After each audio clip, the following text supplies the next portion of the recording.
Hello, ഇത് ഇന്നലെ ഞാൻ പോസ്റ്റ് ചെയ്ത വീഡിയോയുടെ ബാലൻസ് ആണ് കേട്ടോ. അതായത് ഞാനിപ്പോൾ നിൽക്കുന്ന എൻ്റെ അമ്മ വീട്ടിലാണ്. അപ്പോൾ ഇന്നലെ ഞാൻ കിടന്നുറങ്ങുന്നതിന് മുമ്പ് എല്ലാവരും പറഞ്ഞു രാവിലെ എഴുന്നേൽക്കണം, എല്ലാവരും ഷുഗർ നോക്കണം എന്ന്.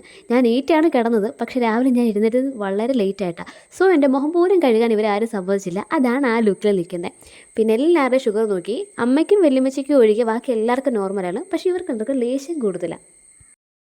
അത് കഴിഞ്ഞ് നേരെ അമ്മയും മൂത്തമ്മ റബ്ബർ വെട്ടാനായിട്ട് അങ്ങ് പോയി. പിന്നെ ഞാൻ ഒരു ഗ്ലാസ് കാപ്പിയൊക്കെ ഇട്ട് ഇങ്ങനെ അയ്യത്തോടെ അങ്ങോട്ടും ഇങ്ങോട്ടും നടന്ന്. റൈനു ആണെങ്കിൽ എൻ്റെ കൂടുണ്ട്, കാരണം അവൻ ഈ സ്ഥലം ഒരുപാട് ഇഷ്ടപ്പെട്ടു. എത്ര കിടന്ന് ചാടിയിട്ട് സ്ഥലം തീരുന്നില്ല, കാരണം ഞങ്ങളുടെ താമസിക്കുന്നിടത്താണെങ്കിൽ ഇത്ര സ്പേസ് ഇല്ല കിടന്ന് ചാടാൻ. സോ അവൻ ഇവിടെ ഫുൾ കംഫർട്ടാണ്. എന്നിട്ട് അവൻ റൗഡിയായിട്ട് വഴക്കുണ്ടാകാൻ നോക്കുക. ഈ ഫോട്ടോയിൽ കാണുന്ന രണ്ട് വ്യക്തികളെ നിങ്ങൾക്ക് ആർക്കെങ്കിലും അറിയാമോ? ഇതെൻ്റെ വല്യമ്മച്ചിയുടെ ഫോട്ടോ ആട്ടോ. പിന്നെ ഞാൻ 2 ഗ്ലാസ് കാപ്പി ഇട്ട് നമ്മുടെ ഇവിടുന്ന് റബ്ബർ വെട്ടാൻ പോയ 2 വ്യക്തികളുടെ അടുത്തോട്ട് പോവാം. അവിടെ ചെന്നപ്പം എനിക്ക് ഈ ഒരു സാധനം കിട്ടി. ഇതെന്ത് ചെടിയാണെന്ന് നിങ്ങൾക്ക് ആർക്കെങ്കിലും അറിയാമോ? പിന്നെ ഞാനും അമ്പാനും കൂടി ഭാവനയുടെ വീട്ടിൽ പോയി. എന്തിനാ? നമ്മൾ ഇന്നലെ കൊണ്ടുവന്ന നോൺ വെജ് ഒക്കെ അവിടെയല്ലേ ഇരിക്കുന്നത്. അവിടെ ചെന്നപ്പോൾ ഭാവന വലിയ പണിയില്ലേ, കണ്ടോ, ഭയങ്കര തൂപ്പും തുടപ്പും പാരും. ഞാൻ പറഞ്ഞു ഞാൻ നിൻ്റെ കൊണ്ടേ പോവുള്ളൂ, ബാ എൻ്റെ കൂടെ മേളിട്ട് കയറി വാ. പിന്നെ അതെല്ലാം കഴിഞ്ഞ് ഞാനും അവളും കൂടെ നോൺ വെജ് ഒക്കെ എടുത്ത് നേരെ ഞങ്ങളുടെ വീട്ടിലോട്ട്. പിന്നെ ഇത് അവന്മാർക്കുള്ള ഫുഡാണ് കേട്ടോ. അതെല്ലാം കഴുകി വൃത്തിയാക്കി അവർക്ക് 2 പേർക്കും കൊടുത്തു. എന്നിട്ട് നമുക്ക് ചപ്പാത്തിയും മീൻകറിയൊക്കെ കഴിച്ച് ഞാൻ അയ്യത്തൊക്കെ ഇങ്ങനെ നടന്ന് നിങ്ങളെ കാണിക്കാൻ വേണ്ടി ഓരോ പാർട്ട് ഇങ്ങനെ എടുക്കുക. അപ്പോൾ ഈ വലിച്ചേക്കുന്ന ഇതെന്താണെന്നറിയുക, ഈ നൂല് പോലുള്ളത് അത് ഫെൻസിങ് ആണ്.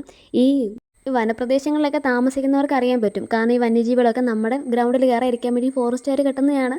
ഇപ്പോൾ എല്ലാം പൊളിഞ്ഞു കിടക്കാം, ഇത് റിവർക്ക് ചെയ്യുന്നുണ്ട്. അത് ഞാൻ വേറൊരു വീഡിയോയിൽ ക്ലിയർ ആയിട്ട് കാണിക്കാം കേട്ടോ. ഇത് നമ്മുടെ മിറ്റവും അയ്യോ ഒക്കെയാണ്. പിന്നെ ഞങ്ങൾ വിളക്ക് കത്തിക്കുന്ന ചെറിയൊരു കെട്ട്. പിന്നെ ഇത് ഞങ്ങളുടെ മുറ്റത്ത് നിന്ന് അയ്യത്തോട്ട്, അതായത് തോട്ടത്തിലോട്ട് കയറാൻ വേണ്ടി ചെറിയൊരു വേലിയൊക്കെ കെട്ടിയിട്ടുണ്ട്. പിന്നെ ഇതെൻ്റെ +2 പഠിക്കുമ്പോൾ സ്കൂട്ടിയാണ് ഗൈസ്, പക്ഷേ ഇത് കേടായിപ്പോയി. പിന്നെ അമ്മയും മൂത്തമ്മയൊക്കെ ഭയങ്കര കുക്കിങ്ങിലാണ്.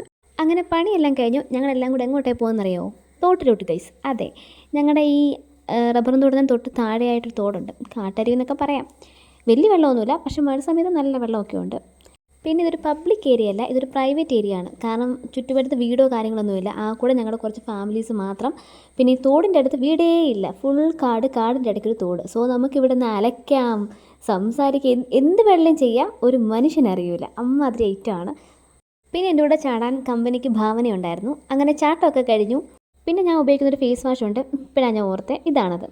അത് കഴിഞ്ഞ് നേരെ വീട്ടിൽ വന്നു, ഫുഡ് കഴിച്ചു. ഇനി നമുക്ക് നമ്മുടെ വീട്ടിൽ പോകണ്ടേ. അപ്പോൾ ബൈ.